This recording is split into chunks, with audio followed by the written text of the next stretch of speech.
droite là, je pense qu'il y a une voie ici. Ce secteur-là, c'est le secteur le plus dangereux de tous nos quartiers. C'est possible de te faire agresser à n'importe quel moment. Dans chaque maison, il y a forcément un brouteur. Dans chaque maison. Moi, les brouteurs, je les connais à l'œil nu. Depuis qu'on circule là, je vois plusieurs brouteurs qu'on dépasse. Comment tu les reconnais? Il y a les styles vestimentaires, les manières de se comporter. Ils se croient supérieurs aux autres parce qu'ils peuvent tout acheter. Le broutage, c'est gagner la confiance, gagner l'amour et soutirer de l'argent. Moi, j'appelle ça la clé, le triangle de la clé du broutage. Gagner la confiance, gagner l'amour et soutirer de l'argent. Tu ciblais des gens de quelles origines? Tu parlais de l'Europe, le Canada aussi? Oui, bien sûr, le Canada. Pourquoi le Canada? Le Canada parce que c'est des gens qui payent facilement. Il y a une organisation au Québec. C'est une certitude. Mais pourquoi le Canada, c'est devenu une cible facile? Quand on est entre brouteurs et tu as un pote brouteur qui te dit « j'ai eu un client du Canada » et toi, tu as un client français, tu es jaloux au fait. Parce que c'est compliqué avec le client français de soutirer de l'argent. Pourtant, le client canadien, je ne sais pas ce qu'ils ont, mais j'ai comme l'impression que ce sont eux qui sont les plus faciles.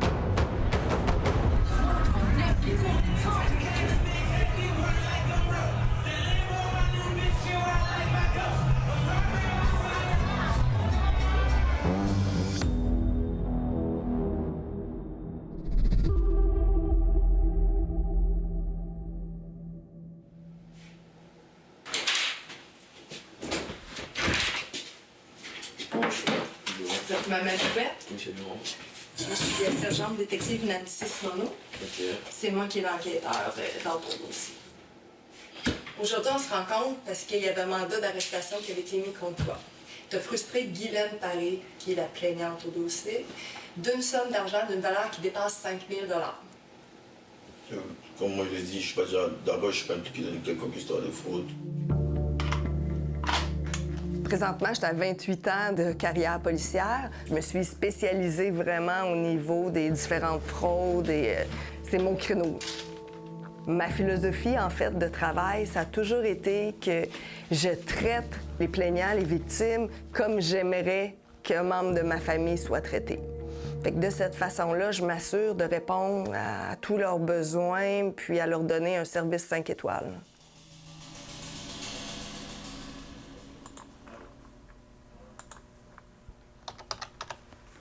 Mon enquête a débuté par une dame qui a porté plainte pour une fraude amoureuse. Puis, cette dame-là a perdu 200 000 $ au total. Premièrement, comment ça fonctionne, c'est qu'ils l'ont approché sur Facebook. Fait qu'ils ont fait une demande d'amis. On se dirige présentement vers le domicile de Mme Guylaine Paré, qui est la victime de fraude amoureuse là, dont le suspect est Mamadou Berthe. Elle avait beaucoup de mal à se confier parce qu'au tout début, nos premières rencontres, elle était encore sous l'emprise des fraudeurs à ce moment-là. Fait que pour y aller tranquillement, prendre le temps de déconstruire petit à petit là, toute cette façon qu'ils ont de les contrôler, de les manipuler. Là. On arrive à l'instant.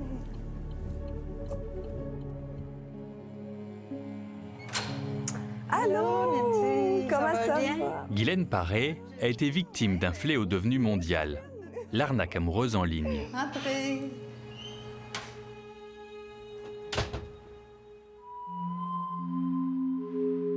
Le pire, c'est de porter plainte. C'est le plus dur.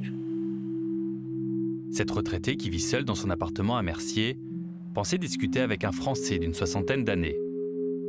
Dans les tout débuts, tout était fluide. Je veux dire, c'était une conversation banale. Parce que j'étais pas en recherche d'amour à ce moment-là. Oui, c'est toujours comme ça. Ils commencent tranquillement, ils établissent un lien de confiance, ils écrivent beaucoup. C'est soutenu comme conversation, là. Ça peut être à tous les jours. Allô, mon cœur, hein? Ils utilisaient ça. Allô, mon cœur. Bébé. Oui. J'ai dit, il n'y a personne qui m'a appelé bébé. Oui.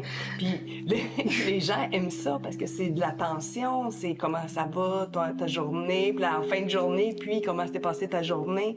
Puis ensuite, ben les problèmes s'en suivent. C'est un après l'autre. On était au mois de décembre. Il s'en allait à Toronto. Mais je l'ai appelé, moi, à Toronto. Puis c'était le gros party. C'est le soir qu'il était supposé de revenir et qu'il devait m'emmener manger au restaurant. Le lendemain, je reçois un téléphone. Il m'appelle. Je suis à l'hôpital. J'ai eu un accident. Et là, ben, sa carte française ne fonctionnait pas. Fait pour payer son hôtel. Fait c'est pour ça que je me suis dit, écoute, t'es en train de me bourrer, là, royalement.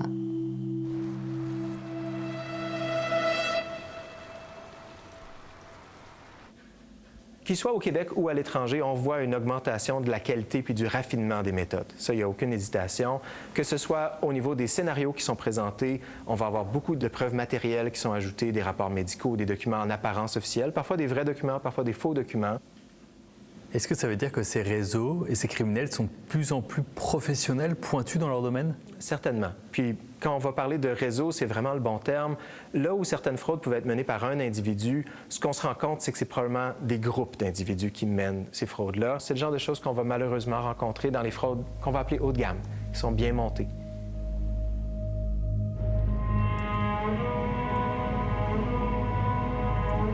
En ce moment, on est en direction d'où que Féline travaillait, une pharmacie à Trois-Rivières, sur Terre-et-Collet. C'est ce qu'elle vous a dit à l'époque? Oui. Elle travaillait là-bas? Oui, elle m'a dit qu'elle travaillait aux Jean Coutu. Elle connaissait très bien la géographie de Trois-Rivières. Cet ancien représentant commercial s'est lui aussi fait prendre au piège. Durant des mois, il croyait parler avec une mère de famille, une certaine Philine, à qui il a donné au total près de 300 000 $. Puis juste en avait. Quand je suis venu ici, je voulais vraiment voir qu'est-ce qui se passait. Il dit, m'a rentré, il m'a posé des questions. Ces autres ont eu des nouvelles de Féline. J'ai rencontré le gérant de la pharmacie. J'ai posé la question, j'ai montré la photo, puis on m'a avisé qu'on ne connaissait pas cette personne-là. Qu'est-ce que ça vous a fait? De la rage, de la peine.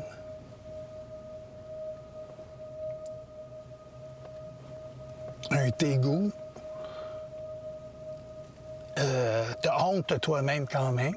Là, tu réalises que, oui, tu t'es fait arnaquer. À qui je parlais? Je parlais-tu vraiment à elle? Elle existe-tu vraiment? Ou je parlais à quelqu'un d'autre? En réalité, derrière les photos de Philine, c'est un réseau mené par cet homme, Aboubacar Diallo, un Ivoirien arrivé au Québec comme étudiant. C'est lui qui m'a fraudé. Ouh, il y en a de l'argent là-dedans. Il montre son trésor. Sur ces photos provenant de son dossier judiciaire, on le voit avec ses complices en train d'exhiber et compter l'argent volé à leurs victimes.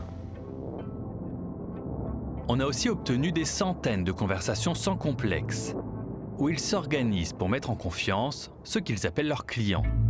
Yo, c'est comment le boss a dit quoi? C'est Boba. Je vois sa gamme, donc lui, c'est la petite, j'ai été prêt à décoller. Celui qui répond à Diallo parle en ouchi, un dialecte ivoirien. Il fabrique des faux documents, comme des contrats notariés, qui servent de preuve pour demander de l'argent aux cibles qu'ils choisissent.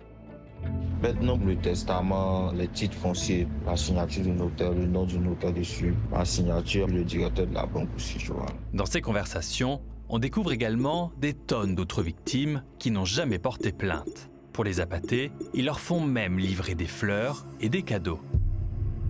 Mais l'autre encore voit un petit nous ça donne sa fille, tu vois, non?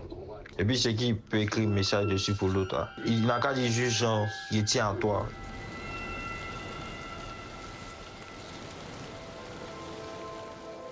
Vous avez fait combien de virements? Je me rappelle plus, j'ai pas compté. J'ai essayé d'effacer ça un peu dans ma vie. Comment vous avez fait pour payer toutes ces sommes-là? Mes REER et le profit de la vente de ma maison. J'ai tout sorti, il faut le dire. En ce moment, j'ai plus rien.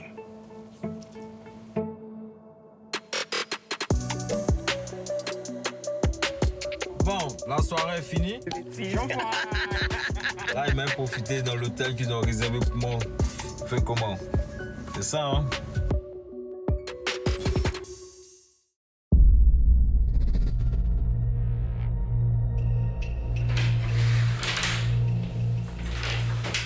Toi, tu penses quoi du monde qui font des fraudes amoureuses? Forcément que c'est pas bien. Je dois me prononcer dessus. Ce jeune homme en blanc, c'est Mamadou Berthe, un Ivoirien installé à Montréal. Il est suspecté d'être au cœur d'un réseau d'arnaques amoureuses. Tu t'habilles pas à l'aubainerie, là. Tu t'habilles pas dans des magasins cheap, là. Tu sais, t'as des beaux vêtements, Louis Vuitton, Dior, tu sais, c'est vraiment luxueux, là.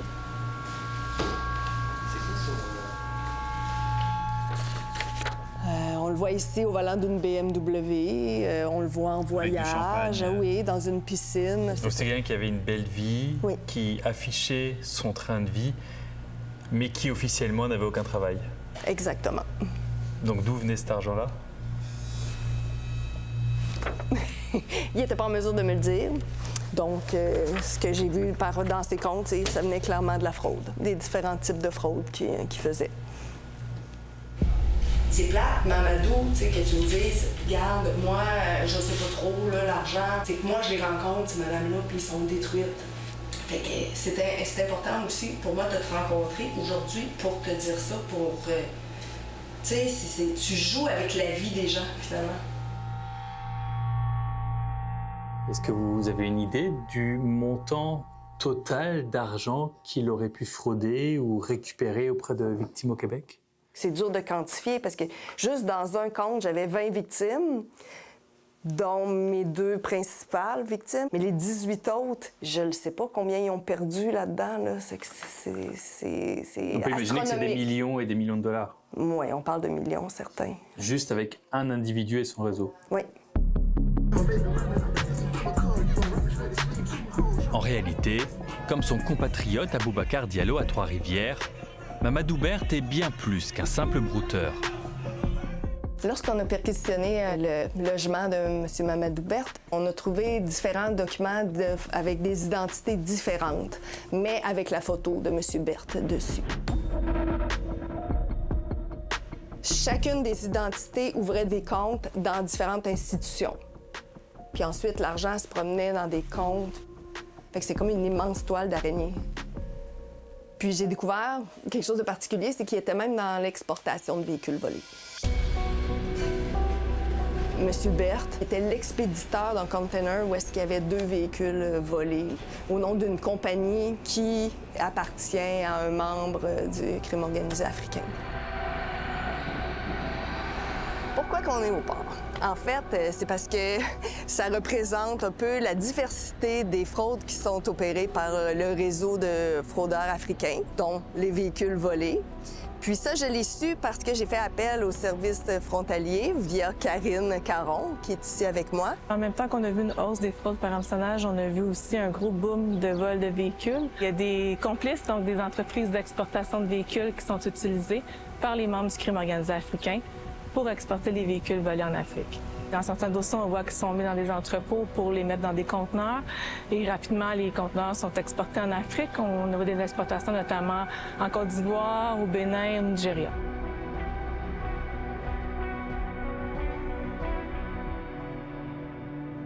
Cet analyste des services frontaliers a découvert que derrière ces dossiers d'arnaque amoureuse se cache en réalité un réseau aux activités beaucoup plus variées. De fil en aiguille, je me suis rendu compte que tous les dossiers étaient interreliés et qu'on était en présence d'une énorme organisation criminelle. C'est pas juste la fraude amoureuse, c'est pas juste la cybercriminalité. Il y a vraiment un gros volet de blanchiment d'argent, de vol de véhicules, de fraude d'identité. On voit aussi du trafic de stupéfiants. C'est pour ça aussi que nos homologues européens appellent cette organisation-là la mafia africaine. Et dans cette mafia, chacun a un rôle. Il y a les arnaqueurs de l'amour, comme Aboubacar Diallo et Mamadou Berthe. C'est eux qui vont créer de faux profils sur les réseaux sociaux. Il y en a d'autres qui vont fabriquer de faux documents et ouvrir des comptes bancaires. Et encore d'autres qui sont chargés de blanchir, de transférer une partie de leur argent et d'exporter des véhicules volés vers l'Afrique. L'un d'entre eux serait Guy Kwadjo Kwasi. Selon les services frontaliers, il est l'un des principaux relayeurs d'argent du crime organisé africain. On y va?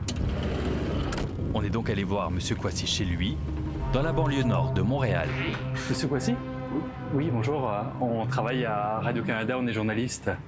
On nous a dit que vous étiez l'un des complices de Mamadou Berthe. Je n'ai pas grand-chose à dire dessus. Et vous, faites quoi comme travail?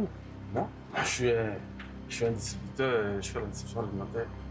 Alimentaire? Yeah. Parce que c'est indiqué dans les documents qu'on a que vous avez aidé Mamadou Berthe pour blanchir de l'argent. L'affaire en cours, je ne peux pas dire grand-chose dessus. D'accord. L'affaire est en cours? Ouais. Et vous n'avez pas été impliqué dans des vols de voitures? Non. Non? Ni dans le blanchiment d'argent?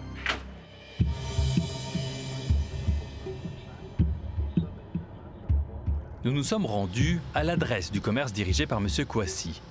Mais devant ce hangar, des grilles fermées, des fenêtres obstruées et des voitures abandonnées. On a finalement découvert que c'est à l'intérieur de ce même bâtiment que des policiers ont déjà trouvé plusieurs véhicules volés qui s'apprêtaient à être expédiés. À quoi sert l'argent quand il est transféré ensuite en Afrique? De ce qu'on voit jusqu'à maintenant, c'est vraiment injecté à l'organisation criminelle en Afrique, qui aurait possiblement des liens avec le Hezbollah. Donc, ça pourrait possiblement financer des activités terroristes également.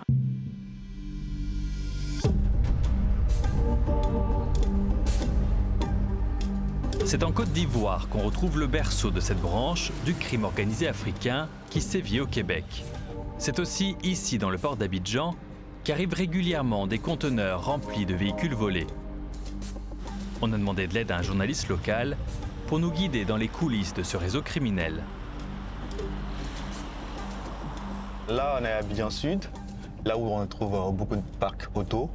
Et comme vous voyez là, les parcs auto où il n'y a pas trop de voitures neuves, etc., c'est là qu'on trouve vraiment des voitures suspectes, des voitures qui peuvent être des voitures volées qui viennent de pays, ça peut être le Canada, l'Europe ou ailleurs, et qui se retrouvent souvent dans ces parcs-là pour être vendus, quoi. On peut continuer sur l'autre boulevard là. Avec une caméra cachée, on a donc décidé de se faire passer pour de futurs acheteurs.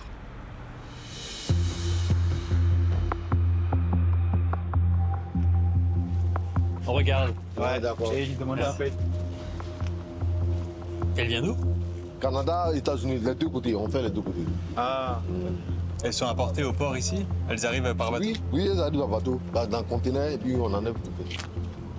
Cet homme nous confirme que ces voitures viennent du Canada, mais il est incapable de nous garantir qu'elles sont arrivées légalement en Côte d'Ivoire. Et qui vous les envoie? Bon, mon patron, il ne sait pas son fournisseur, c'est qui, mais là, il ne sait pas. Il ne sait pas qui les envoie? Non, là, il ne sait pas. Ok. Mais on sent que nos questions dérangent, et le patron demande à son employé d'arrêter de nous parler. Elles sont jolies. On a donc poursuivi notre magasinage un peu plus loin. Bonjour. Bonjour. Il y a des voitures qui viennent du Canada? Oui. Mais on a souvent les Nixon et autres là, voilà. Mais il y a aussi beaucoup de voitures volées, non? Qui viennent... Oui, et les jeunes disaient ça. Les gens, surtout les grosses cylindrées. Selon nos informations, c'est ici que des centaines de voitures volées au Canada ont déjà été expédiées. Comment ça passe et puis ça roule en ville alors que la voiture... Non, mais il y a des autorités, non?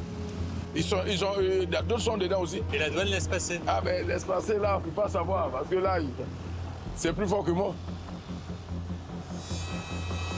Et il laisse passer pourquoi? Avec un peu d'argent?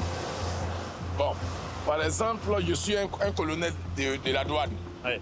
Moi, je peux faire partie ce que je veux.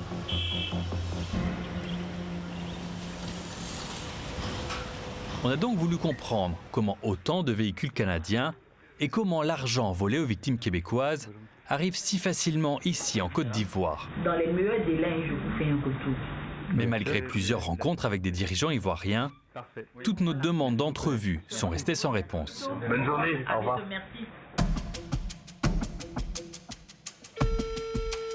Une représentante du gouvernement nous a finalement avoué que c'est notre enquête qui dérange l'état-major ivoirien. Je suis à Radio-Canada. Aborder la problématique spécifique du vol de voiture, c'est compliqué. Voilà. Parce que le sujet est un peu difficile en fait. Mais pourquoi le sujet est difficile? Vous arrivez dans un pays en disant que c'est un pays qui est impliqué dans un processus de vol de voiture. Déjà sur le consulat, vous voyez qu'on n'est pas forcément à l'aise. Mais on ne dit pas que le pays est impliqué. Des procédures en place pour atténuer le phénomène. Mais vous venez déjà pour enquêter ici sur cette question. Ça veut dire que d'une part ou d'une autre, la Côte d'Ivoire est au cœur ou est impliquée dans cette affaire en fait. Mais donc ça signifie que, quoi qu'il arrive, les autorités ivoiriennes refusent de commenter donc ce sujet-là, parce qu'il est sensible. Je pense qu'on peut terminer sur cette conclusion-là.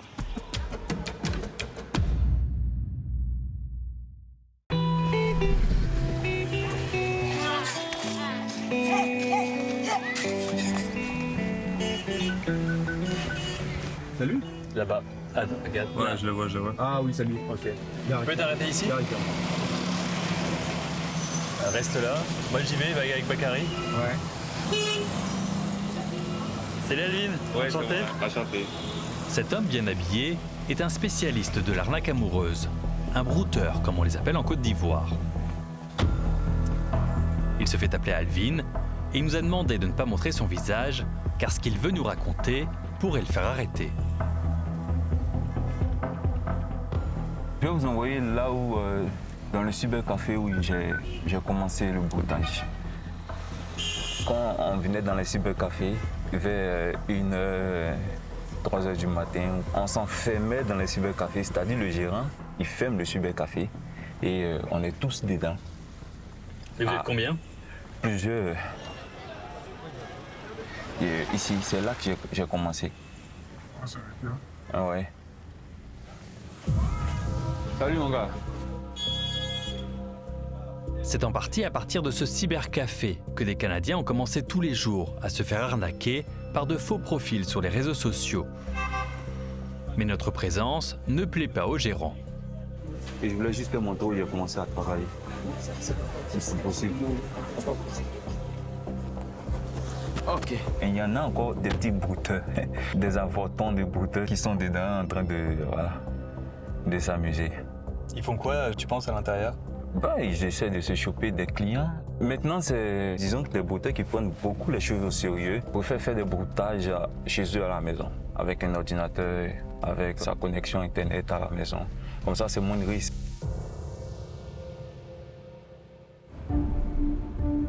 Alvin nous offre un accès inédit et unique dans le monde de la cybercriminalité. Il a lui-même été un membre important d'un réseau criminel qui a fait de nombreuses victimes au Québec. Il y a un de mes potes ici, c'est un infographe, celui qui fait des montages vidéo, des faux documents pour les brouteurs. Ah ouais? Oui, bien sûr, mais je ne sais pas s'il va accepter être dans le reportage parce que c'est un gros péril. Mais c'est le meilleur infographe, le meilleur monteur de faux documents de tout le quartier.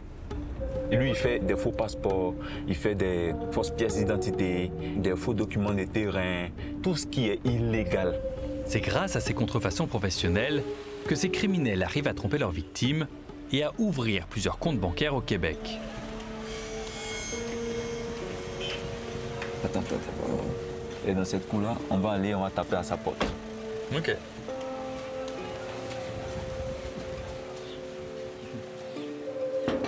C'est boss. Voilà, lui, c'est comme un frère pour moi. Vous faites quoi, vous, dans la vie avec, Je suis graphiste. Photographe, infographiste, Il est très bon. Non, tu te débrouilles pas. Tu es très bon. Donc, nous, on tourne un peu dans le quartier. Il n'y a pas de souci. Ouais. Je ne suis pas surpris de ces aspects novateurs de la délinquance. C'est une mafia qui est en train de se constituer. Et puis, ne vous étonnez pas, quand on parle du crime organisé, chaque entité ici a des connexions. Et il y a une mafia ivoirienne qui est en train de se mettre en place. C'est vrai, elle est jeune, mais ça fait peur. On se demande en 10 ans, qu'est-ce qu'elle va représenter? Ce criminologue est l'un des rares experts ivoiriens qui a accepté de commenter l'évolution de ces réseaux criminels qui prennent de plus en plus d'ampleur. Je fais l'historique même de la cybercriminalité. La Côte d'Ivoire était loin derrière le Nigeria. En Afrique de l'Ouest, le pays où il y avait plus de cybercriminalité, c'était les pays anglophones, le Nigeria, le Ghana. Mais aujourd'hui, en tant que pays francophone, la Côte d'Ivoire bat tout cela en matière d'arnaque sur le net. C'est démentiel. C'est démentiel. Ouais, c'est démentiel parce que, en un rien étant, les jeunes ici ont appris à maîtriser tous les contours et à damer même le pion, même à ceux qui leur ont appris la chose.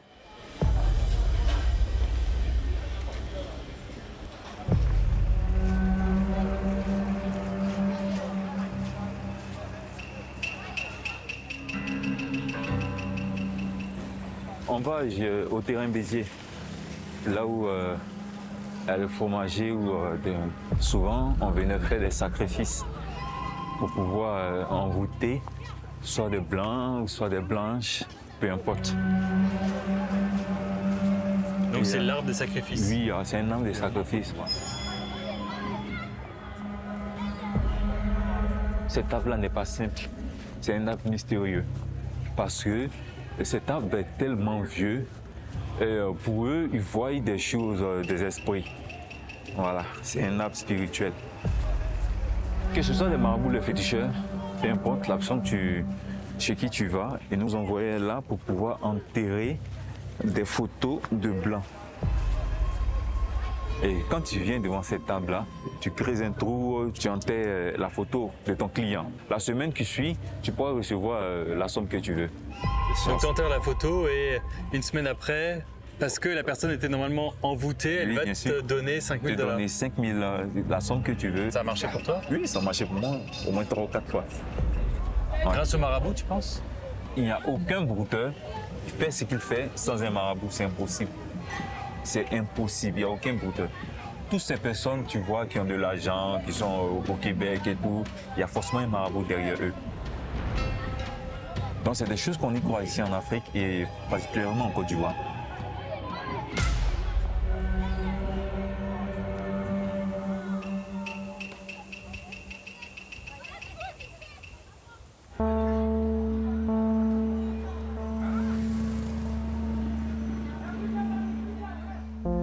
Pourquoi c'est important pour toi de parler? C'est important pour moi de parler parce que j'ai arnaqué beaucoup de personnes et j'ai vu les peines, les désespoirs. Quand je suis rentré dans le broutage, celui qui m'a mis dans le broutage m'a dit « Alvin, dans ce milieu-là, il n'y a pas de pitié. Si tu as pitié, tu n'iras jamais loin. » Vous pensez avoir arnaqué combien de Canadiens et de Québécois? Non, je ne peux pas compter. Pourquoi? Parce que ça, c'est beaucoup? Oui, c'est tellement, je ne peux pas compter. Parce que j'en ai pris des 5 000, des 7 000, des 10 000, des 12 000. Avec les membres du réseau, un jour, on a pris un 110 000 qu'on s'est partagé. On a appris qu'au Québec, il y a des chefs de réseau, ils ont des personnes qui vont retirer, créer les comptes, ils ont des gens qui vont faire des faux documents qui sont à Abidjan. Oui. Et qu'après, ils se transfèrent l'argent. Oui, c'est totalement ça. Il y en a des gens ici qui, pour des faux documents. Il y en a. Oui, c'est ce qui se passe. C'est bien ce qui se passe au fait. Et c'est de mieux en mieux fait. Oui, c'est de mieux en mieux fait. Oui, de plus en plus professionnel. Oui, c'est de plus en plus professionnel parce que au fur et à mesure qu'on avance, ça s'améliore. C'est un métier à part entière. Oui, c'est devenu un métier.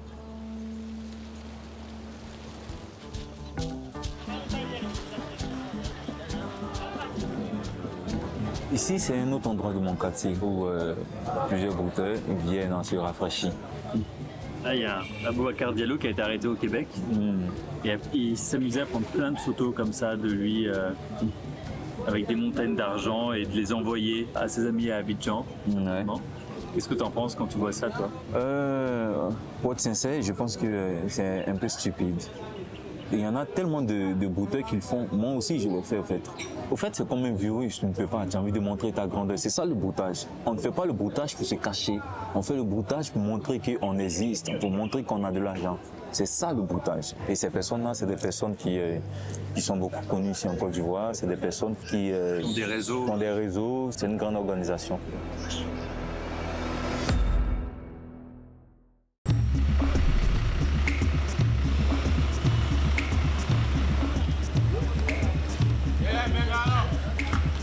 On est devant une agence d'immigration qui a des affiches un peu partout dans Abidjan pour venir étudier ou travailler au Canada. Sur le panneau, il y a plusieurs écoles canadiennes, le Cégep de Limoilou, l'Université du Québec, l'UQAM, l'Université d'Ottawa. Bonjour. Oui, c'est moi. Ça attire beaucoup, le Canada. Franchement, ça attire beaucoup. Il faut dire que le Canada est devenu quand même l'Eldorado. Hein. L'Europe, il faut le dire très honnêtement, aujourd'hui, la réalité a beaucoup évolué. Donc, ça n'attire plus trop comme avant. Voilà, c'est ça qui est une réalité aussi. C'est devenu un business aussi, en quelque sorte? En effet. Oui, on va dire ça comme ça. Après, il faut bien que les gens conseillent, on va dire de façon honnête. Voilà, c'est ça qui est le plus important. Est-ce qu'il y a des gens qui vous disent « J'aimerais juste un permis d'études pour rentrer au pays et après je vais faire… » Je déconseille ça déjà. Je déconseille ça. Parce que, vous savez, si dans le motif de départ, tu affirmes que tu pars faire des études, ça veut dire que c'est un contrat que tu établis entre toi et puis le pays d'accueil. Si éventuellement tu ruses, ça veut dire que d'une façon ou d'une autre, ça va te rattraper. Entrer au Canada avec un permis d'études, c'est justement la technique qu'utilisent les membres du crime organisé africain installés au Québec. L'analyse a permis de déterminer qu'à peu près 80% des membres de l'organisation criminelle sont arrivés au Canada avec un permis d'études. Ils vont faire des demandes pour des universités plus en région. Par contre, on se rend compte qu'au final, ils ne vont pas tant étudier au Canada. C'est le cas d'Aboubacar Diallo et de Mamadou Berthe. Les deux fraudeurs ivoiriens ont obtenu un visa étudiant pour des universités à Trois-Rivières et à Chicoutimi. Mais ils n'y ont jamais mis les pieds. Pour savoir si c'est si facile d'obtenir un permis d'études pour le Canada, on a rappelé l'agence d'Abidjan, qui se vantait de faire les choses dans les règles de l'art. Oui, bonsoir madame. Notre collaborateur Bakary s'est fait passer pour un jeune Ivoirien qui souhaite se servir du permis d'études comme porte d'entrée au Canada. Si, par exemple, l'idée, c'est d'avoir un permis, mais après, voilà, une fois que tu es sur le territoire, est-ce que tu es obligé d'aller à l'école? Non, il n'y a pas de souci, il n'y a pas de problème. Quand vous venez, on va se comprendre, on va s'entendre. D'accord. Mais là, ça tourne. Bakary est donc allé sur place en caméra cachée. Et le discours fut complètement différent. La question, c'est est-ce que si je vais au Canada ou si j'envoie quelqu'un au Canada, la personne est obligée d'aller étudier? Non, ça va dépendre. La personne peut avoir quel âge comme ça? 26, 27. Ce serait mieux que la personne passe sous le pouvoir des études et puis éventuellement arriver là-bas. Comme elle n'a pas envie d'aller à l'école, elle pourra faire ce que tout le monde, ce que les gens y font. Se déclarer réfugié. Ça, c'est un peu risqué, non? Non, il n'y a rien de risqué dedans. C'est ce que tout le monde fait. Alors, discuter en... Le directeur propose ensuite de poursuivre la discussion à l'abri d'oreilles indiscrètes. Une fois que tu as fait réviser, on te donne un permis de travail. Tu commences à travailler. Une fois que le dossier est instruit, pour passer, on dit ça peut être passer 5 ans, 6 ans. Ah ouais? Voilà, quand tu es sur le territoire, tu ne vas pas sortir. Merci beaucoup. Je vous en prie. Ouais.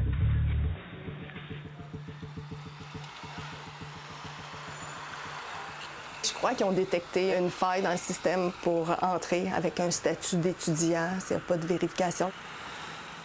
Peut-être qu'il y aurait peut-être moyen de faire un plus gros suivi avec ces statuts-là, parce que, d'après moi, le mot se passe et on va en avoir de plus en plus. Là. Le ministère de l'Immigration, celui qui délivre ces visas d'études, nous a confirmé qu'aucune vérification automatique n'est faite auprès des étudiants étrangers. Ce serait en fait aux universités d'alerter les autorités si le titulaire du permis d'études n'est pas là pour les bonnes raisons. C'est l'Eldorado aussi, le Canada, pour des groupes criminels? Mais bien sûr. Si la criminalité ne prospère pas, que j'ai la possibilité d'aller dans un univers où je me dis qu'il y a encore plus de possibilités, je ne vais pas me priver à le faire. C'est si simple à comprendre. Les battements d'ailes d'un papillon en Côte d'Ivoire peut créer des tsunamis même au Canada. La plupart des Canadiens voyaient cette criminalité de loin.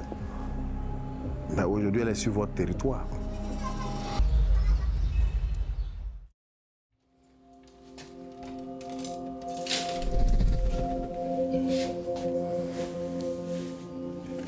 J'avais une belle maison que j'avais fait construire en 99.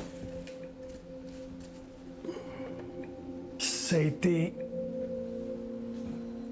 un choc. Tu es obligé de tout vendre. Tu es parti d'une belle maison que tu as fait faire selon tes goûts à toi, tout ça. Je t'ai retrouvé dans un logement. Puis là, je suis heureux. C'est mon choix, c'est mon goût. Je rentre chez moi, je suis bien. Jusqu'à maintenant, ce retraité n'avait raconté à personne ce qu'il a vécu. Ce réseau criminel lui a volé près de 300 000 $. Il veut désormais que les autorités canadiennes serrent la vis contre ces individus pour les empêcher d'entrer au pays. Il faut que le monde sache ce qui se passe dans la vie avec ces gens-là qui sont pas honnêtes. Que tu tombes demain, que tu n'as plus rien, tu perds tout, tu n'as plus de voiture, tu n'as plus de logement, puis tu couches sur un banc d'autobus. Ils s'en préoccupent pas de toi. T'es vraiment pas important pour eux autres. Puis je suis pas le seul qui s'est fait arnaquer par lui. Mais il faut le savoir. Oui, il faut continuer.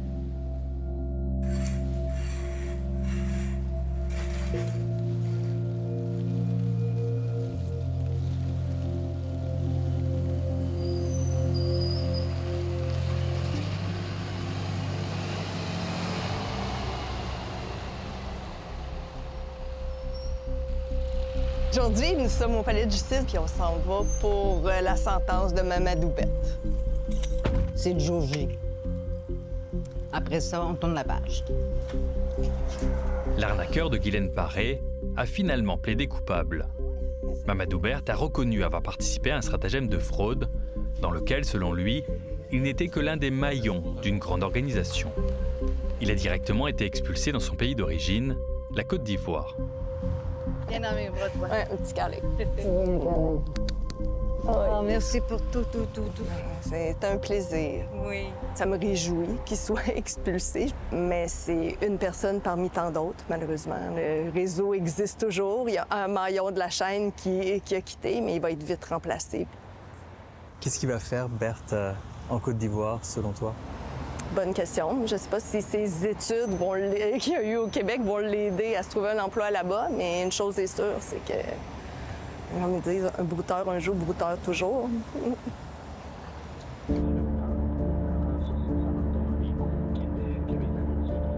Malgré ces arrestations, le crime organisé africain continue de prospérer au Québec. Selon nos informations, 2 des complices des criminels récemment condamnés ont même trouvé un emploi secondaire. Elles travaillent dans des résidences pour aînés, en plein cœur de leurs victimes potentielles. Est-ce que tu crains que le Canada devienne de plus en plus une cible pour ces criminels-là? Bien sûr.